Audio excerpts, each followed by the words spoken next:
नमस्कार,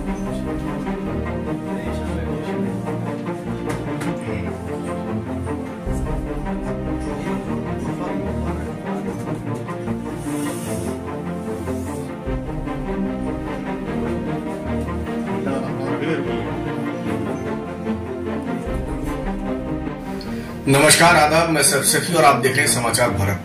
आज हम हमारे साथ मौजूद हैं समाजवादी पार्टी के कद्दावर नेता हैदर अली साहब, क्योंकि इन्हें अभी नया जिला उपाध्यक्ष बनाया गया है।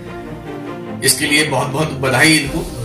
और बाकी के क्योंकि 2024 लोकसभा चुनाव का बिल्कुल बच चुका है, लोग अपनी अपनी तैयारी कर चुके हैं, हर पार्टी अपनी अपनी तैयारी कर रही है। किस तरह की समाजवादी पार्टी की तैयारी चल रही है, आइए हम इनसे जानते हैं और जानकारी लेते हैं। भाई, बहुत बहुत स्वागत है आपका समाचार भारत। बहुत बहुत शुक्रिया आपका, समाचार भारत का बहुत बहुत शुक्रिया। अभी आपको पद मिला है जिला उपाध्यक्ष का जी, किस तरह से उस खुशी को, इस चीज को बयां करना चाहिए? देखिए, राजनीति एक सतत प्रक्रिया है। पद मिलना और पदविहीन होना इसका एक हिस्सा है।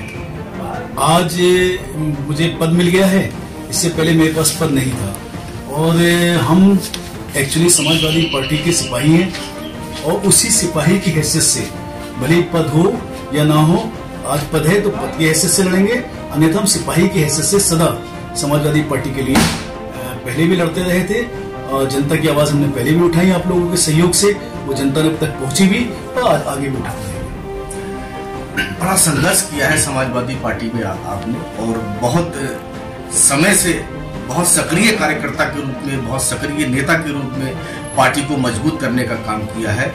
लंबा समय हो गया, क्या कहेंगे, किस तरह से शुरुआत की थी आपने? मैंने स्टूडेंट राजनीति से अपनी राजनीति शुरू की थी। गुरु गोविंद सिंह इंटर कॉलेज, श्री गुरु गोविंद सिंह इंटर कॉलेज का मैं छात्र रहा हूँ। वहीं से मैंने छात्रों के संघर्ष के साथ अपना राजनीतिक जीवन शुरू किया और धीरे धीरे आगे बढ़ता गया। फिर मैंने ज्वाइन की समाजवादी पार्टी, तो मैंने समाजवादी पार्टी के साथ भी अपना संघर्ष किया। आज समाजवादी पार्टी ने मुझे पहले मैं जिला प्रवक्ता रहा, जिला सचिव रहा, जिला उपाध्यक्ष रहा। आज फिर दोबारा इस बरेली की आवाम की आवाज को प्रदेश और राष्ट्र के नेताओं ने सुना और मुझे जिला उपाध्यक्ष के पद से बनाया गया। कहीं ना कहीं आपकी मेहनत का फल है, क्योंकि चाहे नगर निकाय चुनाव हो, चाहे विधानसभा चुनाव हो, अब ये लोकसभा का चुनाव आ गया है, बड़ी अच्छी मेहनत रहती, कड़ी मेहनत रहती, जमीनी स्तर से जुड़े हुए हैं आप। किस तरह से लोगों का दिल जीता आपने, क्योंकि क्षेत्र में बड़ा लोकप्रिय है? देखिए, बहुत सारे आंदोलन रहे। जब आपको पता है, माननीय अखिलेश यादव जी जब मुख्यमंत्री थे तो उन्होंने अपने मुख्यमंत्री काल में बरेली को 300 बेड का अस्पताल दिया, लेकिन भाजपा शासन में वो जनता को नहीं सौंपा जाता था। हम लोगों ने सांकेतिक प्रदर्शन किया, अपने शरीर पर पट्टियां बांधी और बरेली प्रशासन से मांग की कि जो जनता का, हमारे नेता ने जो जनता को उपहार दिया, उस उपहार को सौंपा जाए। प्रशासन मजबूर हुआ और उसको सौंपना पड़ा। इसके साथ साथ आप लोगों को पता होगा, यहाँ एयरपोर्ट बन गया, सालों हो गई और दुनिया भर की चीजों में राष्ट्रीय, उस वक्त भी ये भी सापा जो जमीन है समाजवादी पार्टी के समय में ही अधिग्रहित की गई थी, लेकिन एयरपोर्ट भी शुरू नहीं किया जाता था। तो हमने एक नकली एरोप्लेन बनवाया और बरेली के डीएम साहब के पास लेकर गए। वहां सिटी मजिस्ट्रेट साहब ने उसको रिसीव किया और हमने कहा, अगर तुम उस आंदोलन का हमने नाम रखा, तुमसे ना हो पाएगा। उसके नेक्स्ट वीक ही प्रशासन और शासन और तमाम जो उनके एजेंसीज होती हैं, उनको हमारा बरेली एयरपोर्ट शुरू करना पड़ा। बहुत सारे महंगाई के आंदोलन हमने किए, सांकेतिक रूप से हमने महंगाई डाइन खाए जाते नामक आंदोलन किया।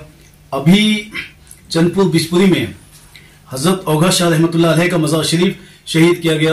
वहां की आवाम बहुत परेशान थी, तो वहां पे जाके हमने उन गरीबों की, चंदपुर बिजपुरी के लोगों की, मजलूमों की आवाज उठाई। तो जब भी जनता के पास, चाहे हिंदू, मुस्लिम, सिख, ईसाई, हमारी बरेली शहर की जनता, मेरे साथी जब भी परेशानी में होते हैं, तो मैं कोशिश करता हूं कि सापा के झंडे तले जाकर उनकी मदद करूं और उनके लिए लड़ाई लड़ूं। और आप लोगों के सहयोग से, आप लोगों का, मीडिया बंधुओं का इतना सहयोग रहता है कि उस सहयोग से उस लड़ाई में मुझे ज्यादातर सफलताएं मिलती हैं। इसके लिए मैं आप लोगों का भी आभार प्रकट करता हूँ। बात करते हैं चुनाव की। बहुत जल्दी चुनाव होने वाला है, बिल्कुल बच चुका है। समाजवादी पार्टी ने तो अपने टिकट भी घोषित कर ही दिए हैं। किस तरह की चुनाव की तैयारी चल रही है सर? बरेली पिछले 8 बार से एक ऐसे सांसद को वोट देता आया है, जिताता आया है, जिसने बरेली को 8 ऐसे काम नहीं दिए जिसपे हमें गर्व हो सके। यहां तक कि कांग्रेस के शासनकाल में बनी रबड़ फैक्ट्री को बंद करा दिया, जो हमारे यहां लघु उद्योग थे उनको बंद करा दिया, बहुत सारी चीजों को उन्होंने बंद तो करा दिया लेकिन शुरू वो कुछ नहीं करा पाए। अब बरेली की जनता सिर्फ और सिर्फ, उत्तर प्रदेश की जनता सिर्फ और सिर्फ माननीय अखिलेश यादव जी की तरफ, समाजवादी पार्टी की तरफ और इंडिया गठबंधन की तरफ उम्मीद भरी निगाहों से देख रही है कि अब अगर हमारी उम्मीदों को कोई पूरा कर सकता है तो अखिलेश यादव जी और इंडिया गठबंधन और जितने ये पीडीए के लोग हैं। पीडीए में मैं आपको बता दूं, जो हमारे दलित, अल्पसंख्यक और पिछड़ों के साथ साथ ए का मतलब अगड़े भी होते हैं, तो तमाम अगड़े, पिछड़े, दलित, अल्पसंख्यक तमाम लोग अब इंडिया गठबंधन के बैनर तले आकर झूठे जुमलों की सरकार को, भारतीय जनता पार्टी को हराने का कार्य करेंगे और उत्तर प्रदेश से ऐसी आवाज उठेगी कि देश के प्रधानमंत्री अब इंडिया से ही बनेंगे, इंडिया गठबंधन से ही बनेंगे। चैनल के माध्यम से क्या कहेंगे बरेली की जनता को? आपका समाचार भारत चैनल को सबसे पहले मैं बधाई देता हूं। हर मुद्दे पे आप लोग अग्रणी भूमिका में रहते हैं और उन जगहों तक पहुंच जाते हैं जहां पर लोगों का पहुंचना मुश्किल होता है। मैं आपके चैनल के माध्यम से सिर्फ यही कहूंगा कि ये इंडिया को बचाने का चुनाव है, इंडिया के गठबंधन को जिताने का चुनाव है। इंडिया के गठबंधन को जिताइए, लोकतंत्र को बचाइए। हिंदुस्तान जिंदाबाद, कौमी एकता जिंदाबाद।